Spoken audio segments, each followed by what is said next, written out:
Oh, Andy, you drew the short straw, and I got the good straw. I am out here on the back patio, and I'm with my new friend Ryan Johnson from Fogo de Chao. Is that right? Yes, ma'am. I've always said Fogo de Chao, and I think I have said that for as long as I've known that the restaurant was around. But there is a difference in the way we're supposed to say it, and there's also a difference in the way that you all prepare your meat. And absolutely. Grilling versus kind of Brazilian barbecue. Barbecue? Brazilian barbecue, or known as churrasco. It started centuries ago in southern Brazil, just like Fogo de Chao started 30 years ago in southern Brazil, Rio Grande do Sul to be exact. And it's keeping the gaucho way alive.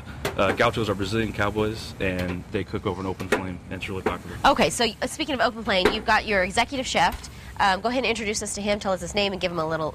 This is Valduga. He's been with the company for many, many years, starting in Brazil and now in Scottsdale. What's he doing here? He is flipping the meat. We use charcoal, and we use mesquite wood to prepare the meats over an open flame, and it takes about 12 minutes to go from completely raw to about medium rare for the guests. Okay, Ryan, I gotta be honest though, and I know that everybody at home, I don't think I'm alone. It looks like you're just grilling. Like, what's the difference between grilling and barbecuing when it comes to this sort of preparation? Open flame. Open flame is key. Like I said, we use mesquite wood, we use charcoal. Also, seasoning and marinating is very important. Okay. We marinate all our lamb in lemon pepper and mint. The only seasoning we use for our beef is just rock salt. That's because all of our beef is 100% Angus certified. It's top 8% of all the beef in the United States. Top 8%? Yes. Wow. Okay, and I'm noticing it's a constant rotation. It's almost like handheld rotisserie.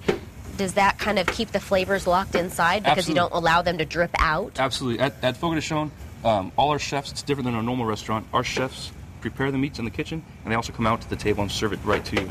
So the ones that come to you and slice the meat for you at the table are the ones who actually prepared it.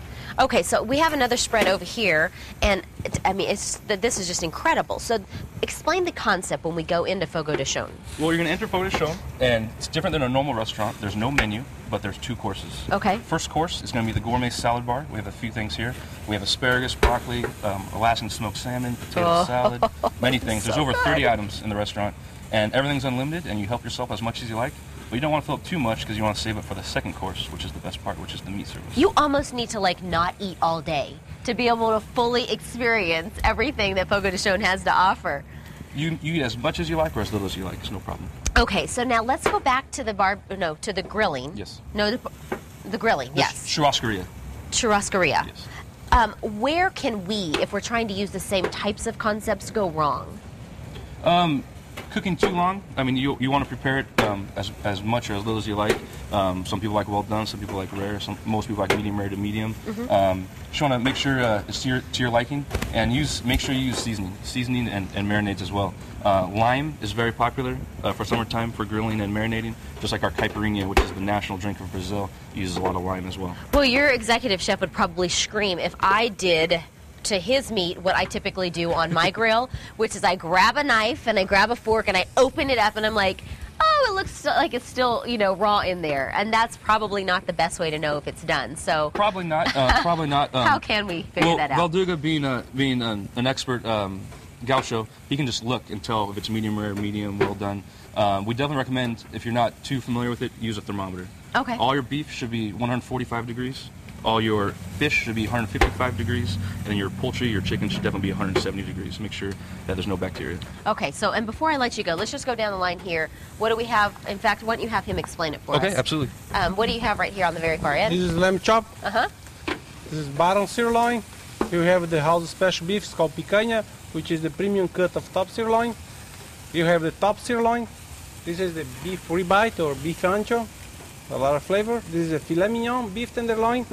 And this is the house special beef picanha with garlic. And you have the filet mignon with bacon, chicken breast and bacon, and pork sausage.